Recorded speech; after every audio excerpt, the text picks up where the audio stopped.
One of the best games to release this year was Baldur's Gate 3. The role-playing game was developed and published by Larian Studios. The game has been highly praised by critics for its gameplay, narrative, amount of content, and player choice options. Many gamers, including myself, also appreciate Larian for the fact that they have not added any microtransactions to the game, and they have no plans to do so. So with all this being said, one would assume that this is a great success with no stress, right?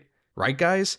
Well, no. Even a successful game that deserves nothing but praise was recently in the center of a big debate on Twitter amongst game developers and gamers.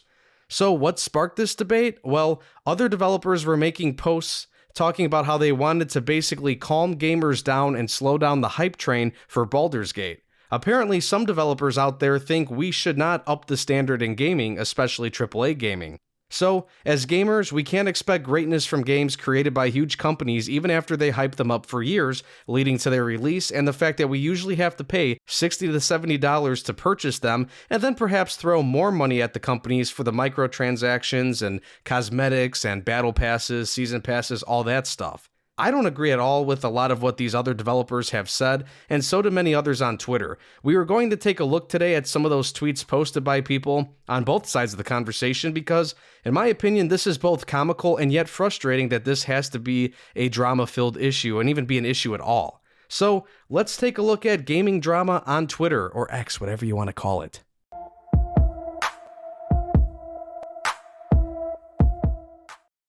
Let me start off by just quickly explaining what Baldur's Gate is if you're unfamiliar with it. This game is in the Dungeons & Dragons genre. The game can be played in both the single-player and multiplayer format. You can create your own set of characters and have them team up with others in the game. I have not played the game because, well, it's just not my style of game, so I have no claim to stake here in this Twitter debate, and I really can't, review the game. But I will applaud successful games and even the few out there that aren't obsessed with battle passes and microtransactions. So here's the first tweet that I want to bring up, which basically started the whole fiasco. Xavalier Nelson Jr., who runs Strange Scaffold, the studio best known for Space Warlord, Oregon Trading Simulator, and the upcoming game El Paso Elsewhere, which is supposed to be like a Max Payne game. Anyways, he tweeted out a list of comments. He had a whole thread, and I'll pull the first one up here to start with. Like a lot of people, I'm deeply excited about what the lovely folks at Larian accomplished with Baldur's Gate 3, but I want to gently, preemptively push back against players taking that excitement and using it to apply criticism or a raised standard to RPGs going forward. Now, he went on to make 9 more tweets giving his thoughts, and I'll let you guys look up the thread on your own time, but I will just summarize his thoughts. He basically made a few points to point out why Baldur's Gate stands out amongst most RPGs on the market, and I guess used them as excuses as to why every game can't be held to this standard, and why we shouldn't take this for granted. So here's some of the things he noted. Well, the game had a long development cycle. The development started way back in 2017. They also came out with 2 previous games to draw inspiration and tech from, like Divinity Original Sin and Original Sin 2. They also had a successful early access period that lasted 3 years, which allowed Larian to receive a lot of good community feedback while having time to patch, bugs and glitches, and allowed them to maintain a cash flow. They also had over 400 developers across 7 different offices work on the game. And it also helped that they had the license for one of the largest IPs out there, Dungeons & Dragons. Now look, I get it, not every studio has all the resources that Larian possesses to make such a good game, but that does not mean you are allowed to release buggy messes that take 12 plus months to fix to finally have a good game. Older gamers like myself do miss the days when you got a finished product on release day. Even if the game was not good, you at least got to play the game with all of its content. And I can only imagine what a refreshing feeling it must be to play this game and not have the menus littered with season passes and other types of microtransaction bullshit. And in my opinion, everything Nelson listed is a reason as to why this game should not have failed. I should also bring up the fact that Larian is its own company and they don't have to report to anybody else technically, so the corporate greed is not pressuring them to sell more content. Then you have Rebecca Harwick, who is the lead narrative designer at Grimlore Games, and she responded to the thread and she basically agrees with Nelson. Here's what she said, and I believe this tweet was taken down eventually. This whole thread, you can't be appalled about how much big games cost to make and make those lavish productions the standard by which all games are judged. I hope Baldur's Gate 3 is a generous once-in-a-lifetime RPG. I hope no one expects a 10, 20, 40-person team to make one. I think these developers are missing the whole point of gamers' expectations. People are expecting companies like EA, DICE, Activision, Bethesda, BioWare, and Rockstar to make really good games, because again, they are the ones that literally have all the resources that are needed to do this. A lot of gamers are going after these companies for what's happened with Call of Duty, or what's happened with Battlefield, or Cyberpunk, or Redfall. Nobody is holding these small-time developers to this exact standard. Maybe there's some out there because you can never make everybody happy, but I also don't think you can cut slack to some small-time developers either, because some of these smaller companies do the same crap as AAA companies. One of my favorite YouTubers who I've brought up before in videos on my channel is Big Fry TV. He built his channel off of trying out different games on Steam from smaller companies and even single-man operations, and even some of those games will charge like $30 and be a complete buggy mess, or be a game with little to no content in them.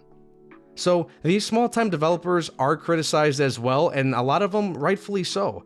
But we also cut these people some slack if it takes time for them to fully develop a game, because we know they are made up of just a few people or are limited on funds.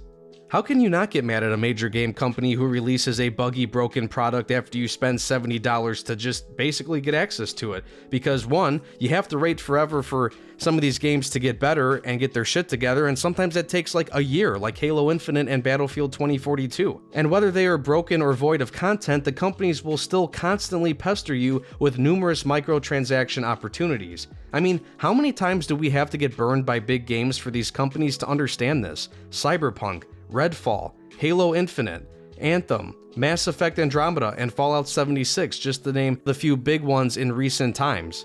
There were quite a few people on the other side of this debate who found it funny that developers were making excuses and crying about gamers' expectations, and honestly, I'm with these people. I find it funny that people are listing 100 different reasons why this game was good and hoping and praying that we will never get another game like this. Why do you want to root against having more successful games like this? That just makes no sense to me.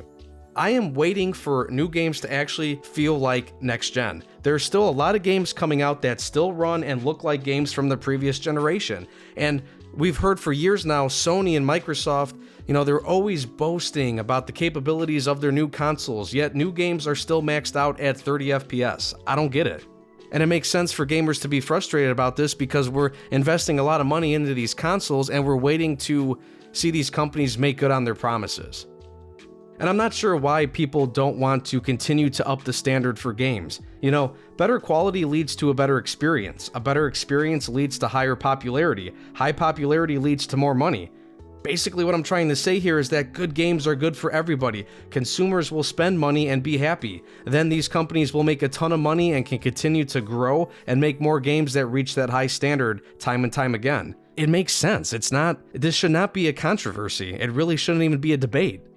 At the time of me recording my thoughts here, Starfield is still just a few days away, and people, including myself, are very excited for this game for many reasons. And one of those reasons is because they want to experience a brand new Bethesda game. People are hoping Starfield is the space version of Skyrim and Fallout. That's what I'm hoping for too. However, I don't want the game to just be good enough to reach that Skyrim standard, the standard for a game that came out over 10 years ago, 2 console generations ago. It's reasonable to increase your expectations over time as the industry continues to grow and improve. So yeah, I don't understand why excuses need to pop up for a game that is actually good and is proof that even AAA games can still exist that are this good. And also the fact that you don't technically need to constantly use the live service model in every single game. Baldur's Gate 3 should be an example used by many other companies out there. You don't need to make the exact same game, but do the research and learn why game journalists and gamers are enjoying the game. Work within your limits and make a good product with what you have. Don't be one of the many greedy corporations out there if you have the power to do so.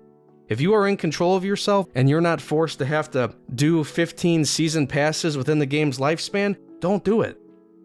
And lastly, I want to give a big shout out to Larian because this is really what matters here. We need to thank them for making a great game that is not filled with microtransactions. And honestly, guys out there at that studio, keep doing what you're doing and forget these crybaby excuse-making haters out there. Seriously. Well, thanks for watching the video, like the video, and check out other content on the channel. You can also listen to the podcast version of all my content on Spotify to Analyze This Podcast. Just Google the name and you'll find me on other platforms as well. And again, just check out my channel here and maybe subscribe for more. You can also find me on Twitter or X, whatever the heck you want to call it, and TikTok, X at AnalyzeThis_YT, and TikTok at AnalyzeThis54_YT. Thanks again for watching the video and take care.